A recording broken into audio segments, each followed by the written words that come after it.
Hi everyone, welcome to UTV Gooner and our show, The Shooting Lone Star with Ram from the Austin Gooners. Hey bro, how are you?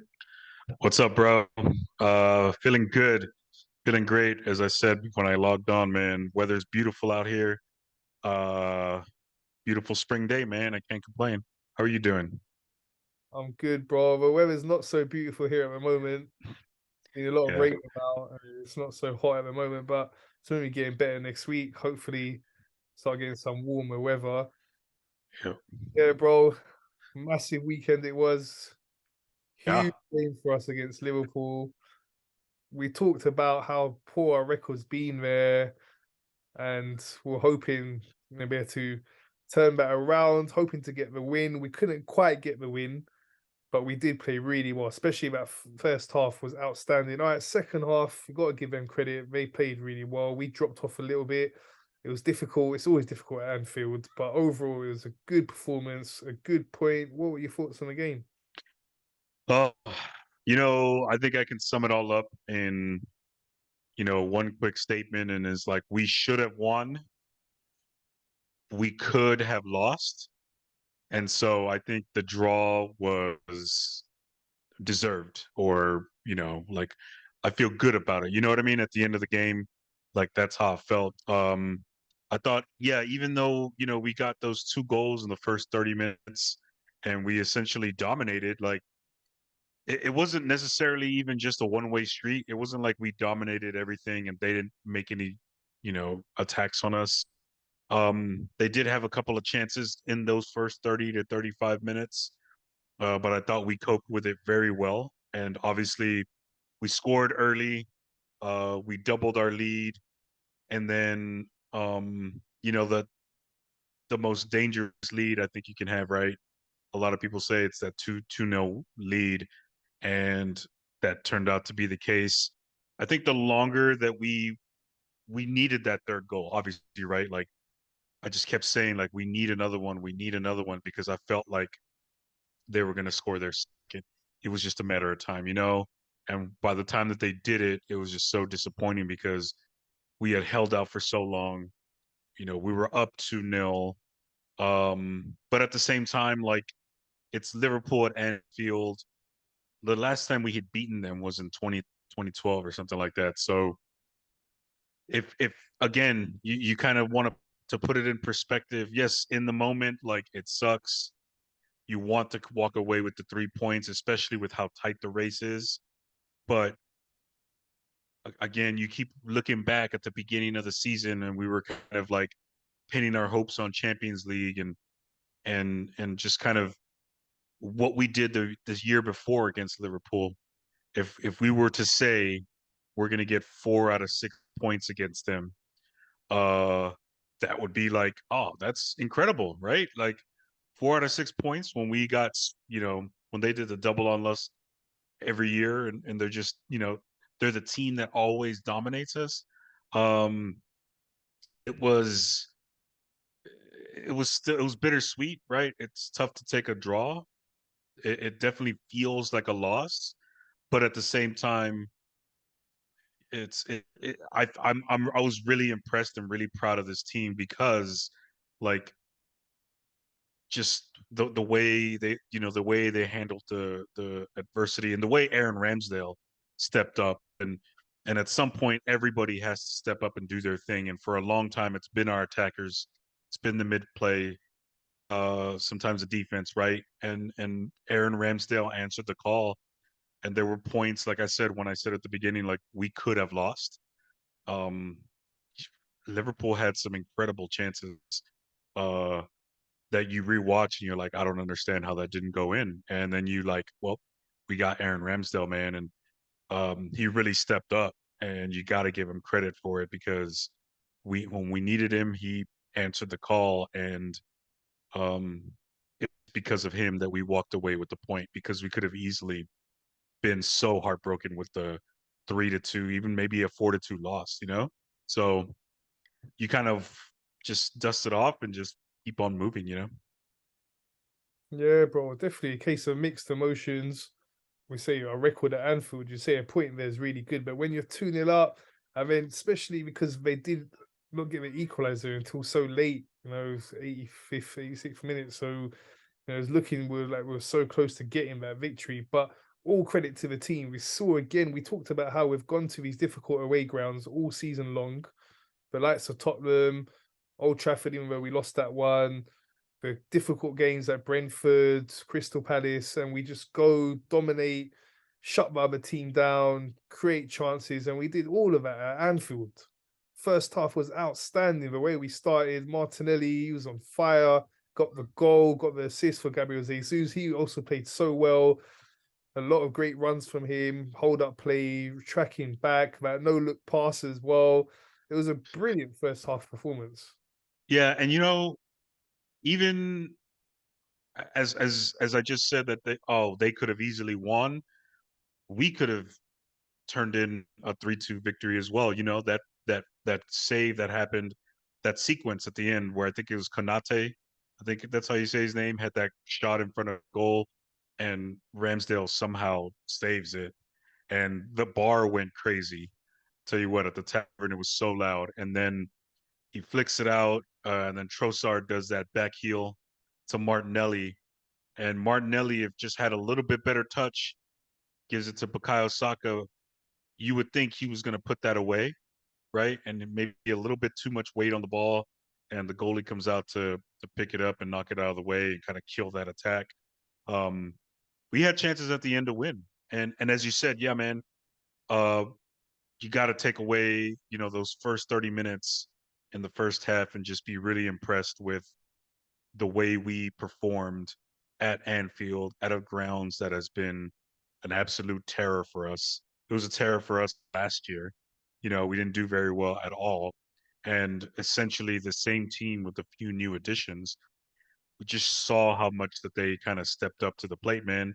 And I'll say this, man, Gabriel Jesus this is second straight start, 3 goals in those 2 starts. Even the games that he played, he's had some influence. Um, that's something I'm really looking forward to see is his influence back in the team now that he's back from his injury. Um, we're still a force to be reckoned with. And again, it was just, credit to Liverpool. Like, they have an outside chance at the top 4. Um, and I just thought that that's the way they play. Like, I mean, it's Liverpool at home. They're a different beast. They won 1-0 against City. They won 7-0 against Manchester United. Um, and we drew with them 2-2. And we feel, as a fan base, as a team, I'm sure they feel the same way, disappointed in that. And that says a lot about, I think, where we've seen our team grow in just 1 year's time, Like a 2-2 draw at Anfield, it's disappointing because we were up 2-0. We should have walked away with the 3 points. But at the same time, it's still like, gosh, what a performance by the boys. Yeah, bro. And we talked about this throughout the season, how young our team is, and they're getting more and more experience being in these situations. But I learned a lot from that. I was saying to you that defeat at Old Trafford, we learned a lot from that situation. And a game like this again, we're going to learn a lot from it. We're just going to get better and better. And we do lack that experience. It's difficult, even if you are experienced. We know what it's like at Anfield. They really came at us hard second half. And as you mentioned, Aaron Ramsdale, wow. Wow, wow, wow. What saves they were. It's world class saves that he's making. And we've seen him since we bought him. He's just put in so many great performances. He's again just getting better and better. Absolutely, man. And although he didn't get credit for the miss that Mo Salah made on that penalty, stupid penalty, by the way. I was not upset at it. Oh, the referees, man. Anyway, but yeah, go back to Ramsdale. Like he just, he's maybe struggled a little bit. We've given up a goal here and there. Our defense hasn't been the best as of late. Like, we've kind of given up some dumb goals and some cheap goals here and there. But Ramsdale, man, like, I feel like he's almost underrated when you think about it. Like, he doesn't get the respect I think he deserves. And that game against Liverpool, despite giving up 2, like, even though we, 2-2, like, he again, he saved the game for us. He saved us the point. And in that respect, that's how I kind of say, like, you know what? It sucks that we gave up a 2-0 lead, but we preserved a 2-2 draw because, like I said, if it wasn't for him, chances are we'd be talking about 3 drop points at Anfield again and same old Arsenal. But nah, man, I mean, he's got to get all the credit he deserves. And hopefully this gives him, boost of confidence, especially in this run in, because we're going to need everybody, right? Obviously, we want to score a ton of goals per game so we can make that goal differential a thing.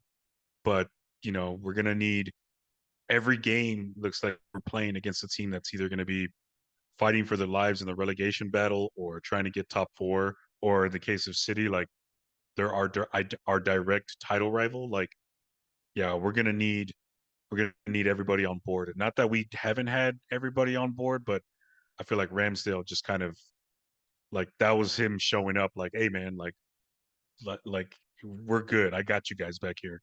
And stellar performance, man. Incredible.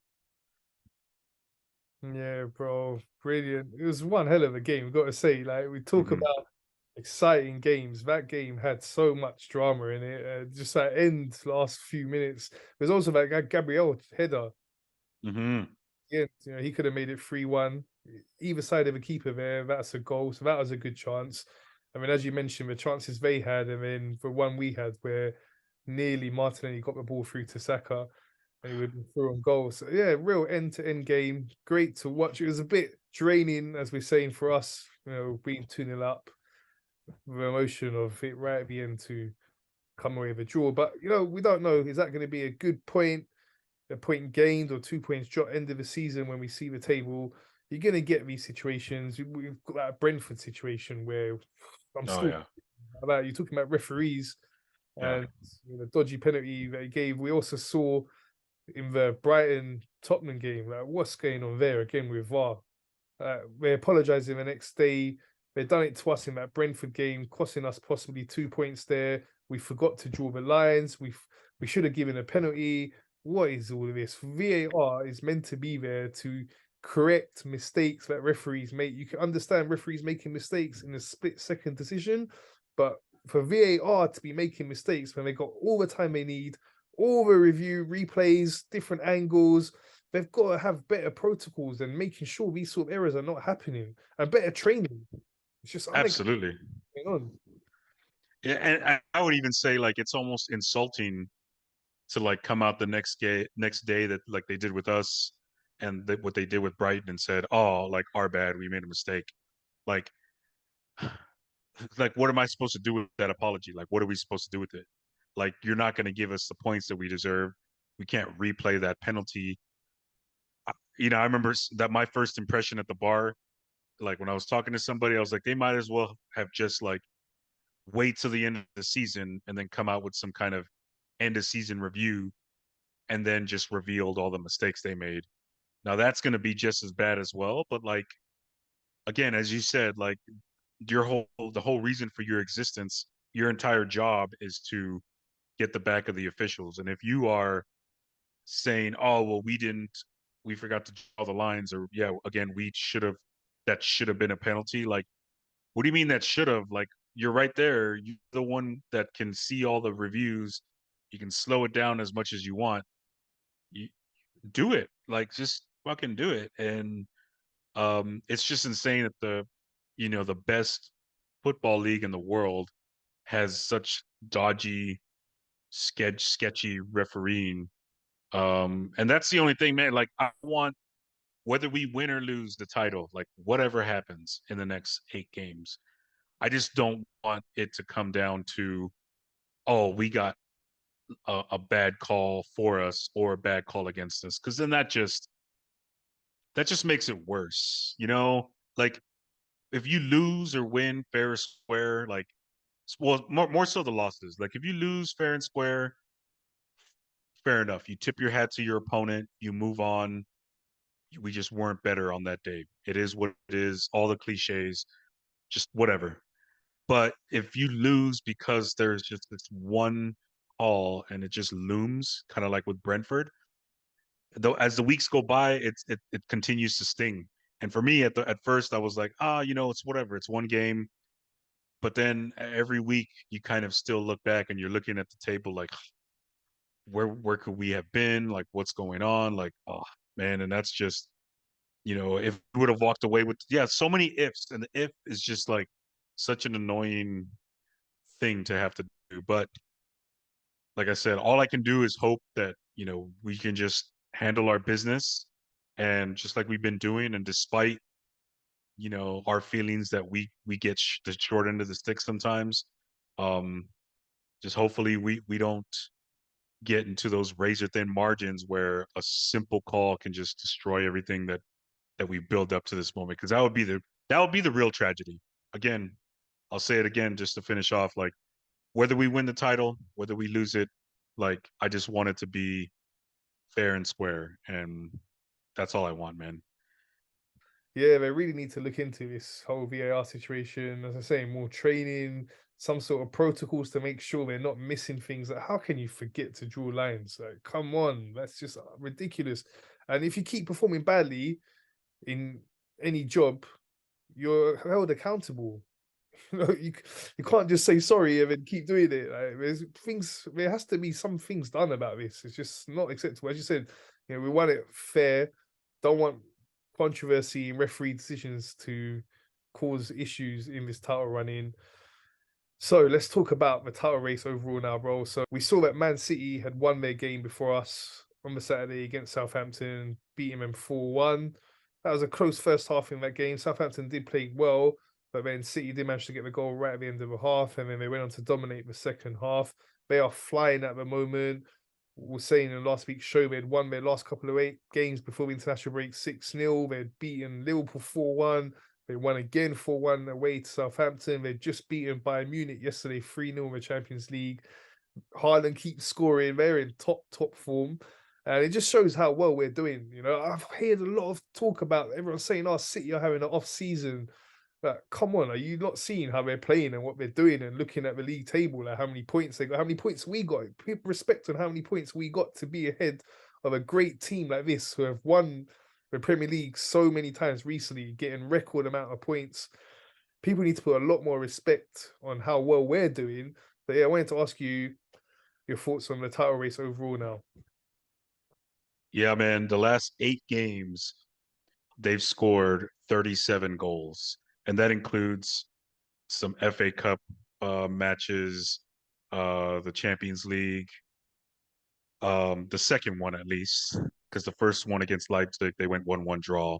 But since that 1-1 draw against Leipzig, uh, in the first leg on February 22nd, since then, 37 goals. Yeah, I don't understand people saying like, oh, well, if Arsenal wins the title, it's because of a City off year. Like, yeah, are you not like, you got to just not be watching football if that's what you think. Like, they're flying. Holland is gonna break every freaking goal scoring record imaginable. And then you can even argue that they're a better, more dangerous team without him. Like, he's missed a couple of halves, not full games, but they haven't missed the beats in that. You know what I'm saying? And um, yeah, they're a good team, and we are also a good team. Like, I feel the same way. I still feel the same after all these matches, that 3-1 loss to them. We were for a good chunk of the time the better team, and I think that April 26th match is going to be absolutely just insane. I'm already gonna get the half day off for work. I haven't decided if I'm gonna go into the pub at the tavern with the homies, or if I'm gonna just stay and watch it at home, because like I've discovered, well, with the Liverpool match, man, I just could not stay in one spot for like 5 minutes. Like, I was just all over the place. I couldn't. I was just hanging out somewhere, talking to the neighbor, and then I would move somewhere else, and it was just so nerve wracking. So, yeah, I don't know what I'm gonna do, uh, but I just do know that like that game is gonna be monumental, and that could very well be the decider, because I feel like Like, you know, they might draw points, they might not, man. If they were to not lose a single game, like let's not talk about our game for a minute, but take the Arsenal City match out of it. Uh, but if City were to win every single other game than that, they're like that's 13 or 14 straight Premier League matches. Like that's damn good. But then you look at us on the flip side, like we're doing damn good as well.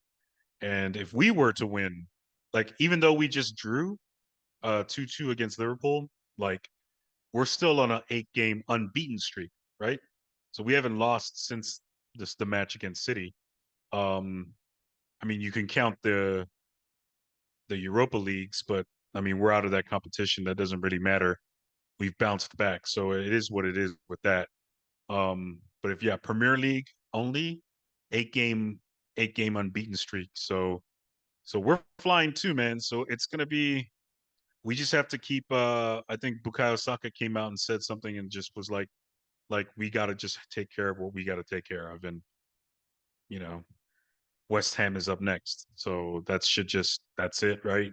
If we the narrative is already switched, right? They're like, "Oh, well, if City wins all their matches, it's the title for them." And I was like, "Well, it's still the same for Arsenal. If we win all our matches, we're the champs." So, like why is the narrative all of a sudden switching? I mean, I know why, but um it's still very much in our favor, and there's just the pressure's building, man. Probably feel it in my voice. It seems like there's a lot of envy and jealousy towards our position. And as you said, we always talk nice about in City's hands, but it's more so in our hands. If you look at the way it is, we can get a draw at their ground. We're still champions. Yep. So if it's more in our hands than their hands, they have to be perfect. Remember, they've got to win that game in hand. They've got as well. So it's Brighton. It's not an easy game in hand to have. We've seen how good Brighton have been this season. We're still in a great position, and it seems like, as you say, all the talk that's coming out now, reading articles, and it's like, oh, it's in City's hands. It's still in our hands, very much so, and it's more so in our hands because we do have a little bit of leeway. We have got a 6 point lead. They've got to win their games, and they've got to beat us at their ground. So hopefully we can go to their ground and beat them. That would be perfect. That really would be amazing. As you said, that game, I'm already super nervous about it. Me too. I'll be finishing work early that day, really early, getting ready for that one. I can't not wait. It's going to be massive. Big thing though, before that game, we've got 2 games in the Premier League. They've only got one because they got the FA Cup semi-final. So we've got a chance to go 9 points clear, regardless what they do. They beat Leicester. We win our 2 games against West Ham and Southampton. Before we play them at the Etihad, we will be 9 points clear. They will have 2 games in hand, but still, that's a massive lead. Like I say, having games in hand is one thing, but you still got to go and win them games in hand. And with all the games they have coming up, the Champions League they're playing in at the moment, they're looking like they're going to progress to the semi-finals with that. That's an extra 2 games there. They got the FA Cup semi-final. They got to catch up these games in the Premier League, so they got a lot of fixture congestion. So, all right, a great team they are. They could win all of these games, but there's every chance that they're going to drop some points along the way somewhere. Another thing I wanted to ask as well, some of the articles I read about this I found ridiculous. But what was your thoughts on that whole situation with Xhaka and Trent? Yeah, I don't think Xhaka did that. I think the players did that. They scored the goal and brought the crowd into it. I think if anything, like I think Trent Alexander-Arnold was smart on him, like as a player to go at Xhaka and maybe try and get some kind of emotion out of himself and his teammates. Like I feel like that's a thing. Like you get that going. It's kind of like the same thing like in baseball. Sometimes like or in basketball sometimes like Greg Popovich in the San Antonio Spurs sometimes likes to like rile up the ref, get the technical foul, get sent off with the hopes of like firing up the players. So it's just a regular sports thing. I don't think and the only like if it was any other player on any other team, it's just like, oh, well, that's just part of the game. Like that just happens. But because it's Granit Xhaka, and there's this old narrative about him that he's just this hothead. I mean, it's ridiculous. I think it's placing way too much importance on that one moment. Like they just happen to score. I mean, that's just what happens. That's what happens in the heat of a match like that. People get upset, and you know, I I don't put the blame on him. Our if you look at the goal, like a lot of good things had to happen for Liverpool for that goal to even happen, and we still could have probably. I mean, yeah, the pass that went into to um to Salah for the goal, like if that pass was just an inch or two in the other direction, we're blocking that, and maybe we get a corner or maybe we get a clearance. Like, nah, I don't think that it's just again, it's just they want to have this narrative, and they want to like start blaming the old ghosts and saying, oh, it's the same old Arsenal, but no, man, like get on with that. Like that's dumb, at least in my opinion. Like Yeah, I just don't get that. yeah. And really, Xhaka didn't react that badly or anything. It's just more of a natural reaction. Trent coming Yeah, in. That's natural. It wasn't like he made a big deal of it or anything.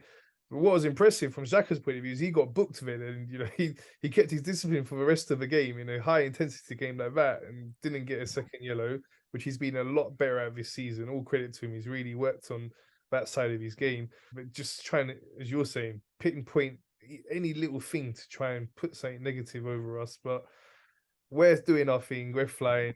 As you said, we've got to concentrate on what we've got coming up. We'll obviously look at City's situation. It is a two-horse race. We look over at them, but just got to concentrate on ourselves. It's all in our hands. And next up for us is West Ham. Difficult game. It's at their home, so they got the home advantage. London derby, they're going to be well up for it. But our recent record against them has been really good. We're on fire. It's now 7 wins in the last 8 games for us since we had that little blip. We've really bounced back well. What's your thoughts on this one? yeah. I think just like everything else, or every game that's going to be coming down to the wire, like I think it's going to be tricky. Like I don't think we can go into it and expect West Ham to roll over. I know they had a really difficult game against Newcastle. They fought for a win against Fulham in the past 2 games. So that's a 5-1 loss to Newcastle, 1-0 win against Fulham. They play tomorrow in the Europa Conference League. So I feel like that's also maybe like a slight advantage in terms of like they got to, travel and play a game and then travel back to London or whatever. So I think we'll be able to, if we can, if we just do what we always do and come out early, and that thing that happens with, when you have Europe games in the middle of the week, and you got the Premier League game on the weekend, teams that play, in Europe and go into their league games, like the first part of the game is a little bit slow. You got to kind of get into it, work your way in. I think we have to like pounce on them and really just try and put the pressure and put the game in our favor and just be that possession based team that we love to be. Um, and I think we'll be okay. I think it'll be ultimately a comfortable win. Um, but I think it might be a little bit tight early on, but I think we should be able to go in there and handle business. Yeah, bro, our record this season in London derbies as well has been unbelievable. Won from all the difficult stadiums. We've gone to Fulham, Crystal Palace, Brentford, Chelsea. So West Ham's hopefully going to be another one. Hopefully it's going to be a comfortable win as well because, we never know. It could come down to goal difference. It's so tight. Their goal difference is 5 goals better than ours at the moment. So if we can get a nice comfortable win, obviously the priority is just secure with 3 points. But if we could go get a good win, improve our goal difference by a few goals. We've been doing that with recently in our games against Crystal Palace and Leeds, 4-1 wins, improving our goal difference. So hopefully we can do that again this Sunday. What's your correct score prediction? I'm gonna say I'm gonna say 4-0. I feel like as I said before earlier, like I think Aaron Ramsdale is gonna have an extra level of confidence about him. I think despite the stupid foul that they gave Liverpool. I thought Rob Holding overall played really, really well, all things considered. It's not he's not William Saliba. I know what he's expecting him to be, but he's been a pretty solid replacement, and I think he'll be able to do it again. I think he can cope with West Ham coming up, and I think overall, like our defense has been playing, still pretty decent. I mean, we've been giving up more goals as of late, but we've still been getting the wins. Because I think ultimately our best defense right now is our attack, and we're flying on attack.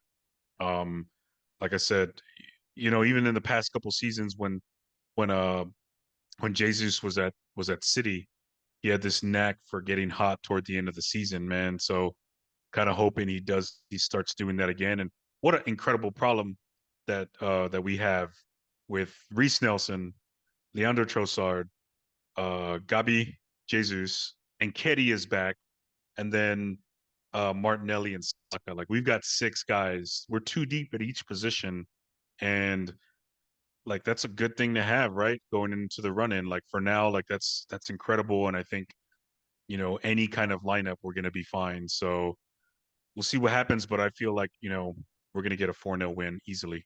But yeah, 4-0 will be great. I'm gonna go this week. I think they might score because it's at their place. I was saying that we've been outstanding in the London derbies and the clean sheets as well. We've been keeping in them games away as well. Generally, we've conceded less than we've conceded at home in recent times. Let me go for clean sheet as well. I'm gonna go 3-0. 3 Yeah, 0. pretty solid. Yeah, yeah. And so Man City are playing Leicester City this weekend. We might see that new manager bounce effect as we're seeing when news come out of Leicester City that they sacked their manager Brendan Rodgers. Not so sure. It's not at Leicester's home either, it's at the Etihad. The way Man City are playing right now, they're flying. I can't see Leicester being one of the teams that will take some points off them. But yeah, what's your thoughts on that one? Uh, yeah. I mean, we've seen City drop points at weird times, right? And the one that sticks out with me is the game the same day that we won against Bournemouth, they drew against Nottingham Forest. Um, and they gave up a 1-0 win. That was a game that they dominated essentially. They had like 80% possession, only was able to knock in one goal, and then Forest was able to take 2 points off of them. Um, but with all that being said, I don't think that happens against Leicester. They just seem like a big mess to me. Um, yeah, I think City ends up just comfortably winning again, something like 3-0. The thing is, man, like even against Southampton, like that first half was so tightly contested. And then I remember the sequence pretty clearly, man. I don't remember the name of the guy, but Southampton had a guy wide open in front of goal, man. And it looked like he tried to cross it across the goalie's face and to like get somebody to kind of, hit it from the front. Um, and if he just, I told the guy watching next to me, I was like, if he just took a shot, that probably goes in or gets a deflection, and then that's a goal. And instead, it just goes wide, goal kick, you know? And then 2 minutes later, Haaland scores across from De Bruyne, and then it was just all downhill from there. So you got to be perfect, man. Um, Same thing, with City and Bayern in the Champions League. Um, yeah, I feel like Leicester's going to have to play a perfect game to even have a chance, and I just don't see them. I just don't see them doing that. Like maybe they have a new manager bounce, but again, I think against City, it's not going to happen. So I'm not very confident at all.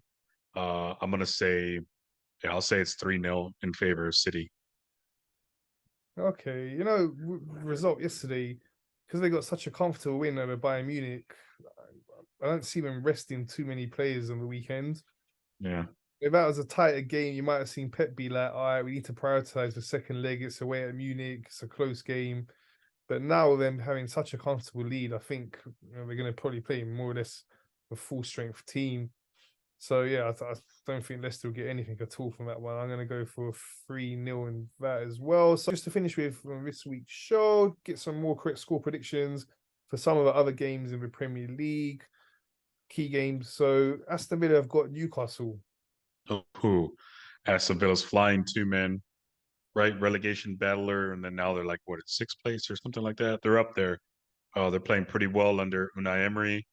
Um, I think you know, I think they 4-0 and 1-0 are the last two matches in favor of Newcastle, and then before that, Villa won 2-0. I'm gonna say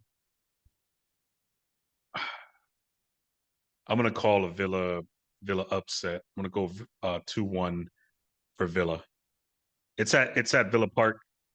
Yeah, I think they'll steal a win, 2-1. Yeah, got to give Unai Emery some credit. He's doing really well there since he's come in. Yeah. They've done really well. They've got a good chance to get Europa League. They're doing really well. So another key game. This is for a top four battle, along with Newcastle. Tottenham are battling there for the top four. They've got Bournemouth at home. Mm. Uh, 3-2 in favor of Tottenham. Last time they went out and played each other. Let me look at the sequence of goals there.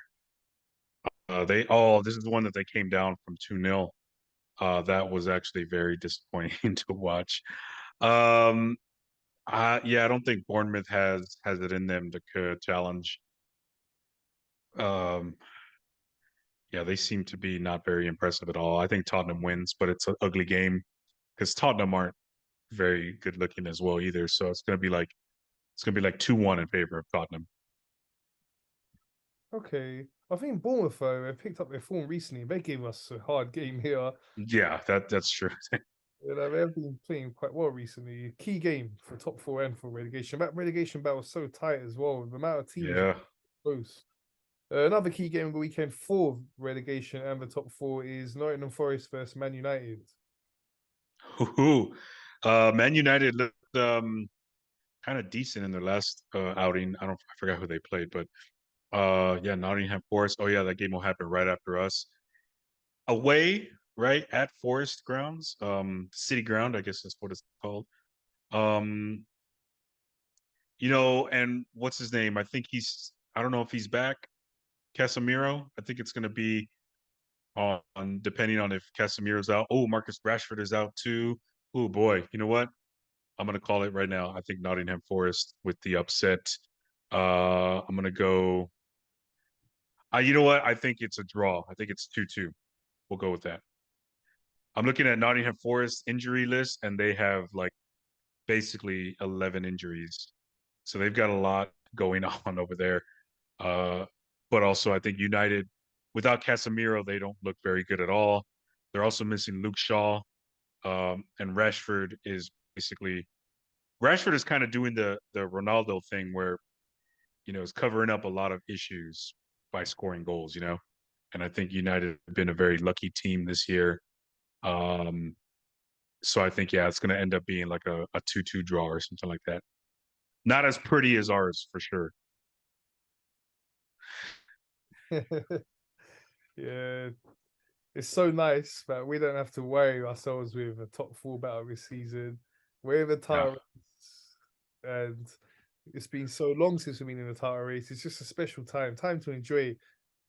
We see a lot of the talk about pressure and nerves and stuff, but it's a special time, and for us as fans, it's exciting. As I say, already now that City game, it's just that it's in my mind. I'm so excited for it. I can't wait for it. But obviously, we've got to take care of business first before that game. Let's get this win against West Ham on Sunday, Southampton next Friday. Vital for us going to that game at Etihad. Even if City have beat Leicester, which is likely, will be 9 points ahead of them. Puts huge pressure on them. And yeah, bro, it's super exciting times for us. Yeah, man. And I was saying this a couple days ago with a couple buddies of mine, like, as a Arsenal supporter, um, relatively newer, this is the first time I've actually seen this team this good and competing for a title this late. And um, all the other previous titles don't necessarily, or the title runs, excuse me, whether we've won them or bottled them at the end, like none of that really means anything to me at this point because I don't have the same kind of like, oh, remember when this happened.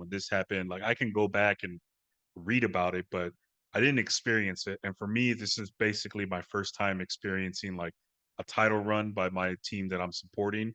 So yeah, I'm just taking it all in and enjoying the moment. Like I'm not saying like, oh, I can't. I'm already nervous about this City game.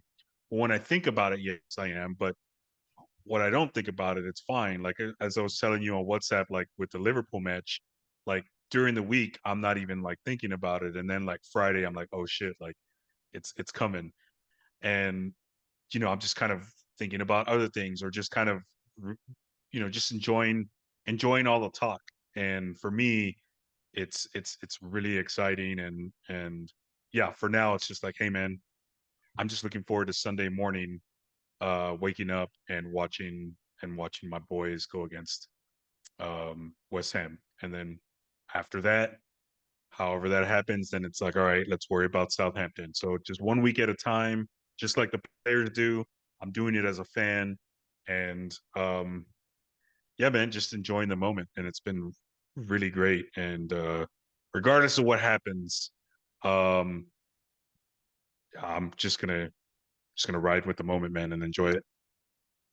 Yeah, bro, for sure. Another thing I've been hearing as well, which I just don't know where this comes from, that saying that if we don't secure a title, we're bottle jobs. Like, what are you Nah, talking about? Like, come on. Like, we're talking about we're up against Man City, who one of the best teams the Premier League's ever seen. We've won it 3 of the last 4 years. They've just bought a superstar striker for this season as well, who's just scoring like a machine non-stop. And we have a very young team. And then some people are saying that if we didn't win it, it would be a bottle job. That's ridiculous. And again, there's just so much you've seen the envy and the jealousy of many other teams towards us and in the media as well. It's just crazy. yeah, man. A team this young to be competing against just a behemoth in Manchester City is just incredible, man. Like not even Liverpool at their peak was able to pull off more than one title off of these guys. So, and we're not even peaked yet. That's the thing. Like we're ahead of schedule. We were not supposed to be doing this. And so I think that's what makes this team so special to me, at least, or part of it is because we're ahead of schedule. We're doing things that, nobody predicted. We were talking about like, hey, let's just get top four and then get into Champions League and then we can start worrying about titles. But we're worrying about a title right now and it's in April, mid-April with 8 games to go. Like whatever. If we lose it, they can call it a bottle job all they want. I'm not going to let it affect how much I've enjoyed this season so far, regardless of the outcome. So I don't know. Let them hate. I don't even care. Like they wish they were in a title race and they're not. And I feel like part of it is saying like, if City wins, they can just say like, oh, well, it's City. What can you do? But if we were to win, it would be like, then you can't use the City excuse. Then you got to be like, well, why aren't we doing what Arsenal's doing to win titles? And Arsenal doesn't have the money that City has. They don't have the yeah, they don't have the money. They don't have any of that other stuff. Like they're doing it the old fashioned way, right? Yes, we do spend money, but we're doing it we spending money on young talent. Shit, our we have 4 guys in the senior squad that came in through Haaland, right? Saka, Well, I kind of consider Martinelli a youth product of ours.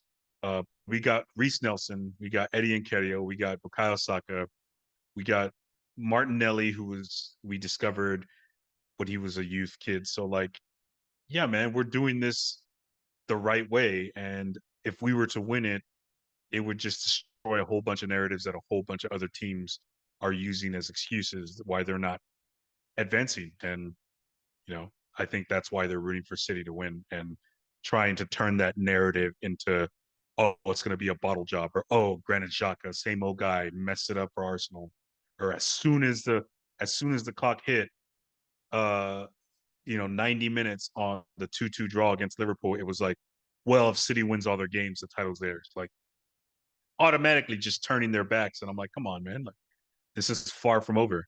Like but that's what it is, man. That's what sports. That's what they do, man. They build you up to try and knock you down, and all we got to do is just keep supporting the boys, and the boys just got to keep on keeping their eyes on the prize, man, and just do it for each other and do it for the supporters, because that's what's gotten them to this point. And you know, the chips will fall where they're supposed to fall. Yeah, bro. We can do this. Come on, I think boys. so. Let's So, go. thanks, bro. That's all from us for this week. Thank you. My pleasure, bro. Looking forward to talking to you next week. Same here, bro. So that's all from us, everyone. Thanks for watching. Please remember to subscribe, like, and share.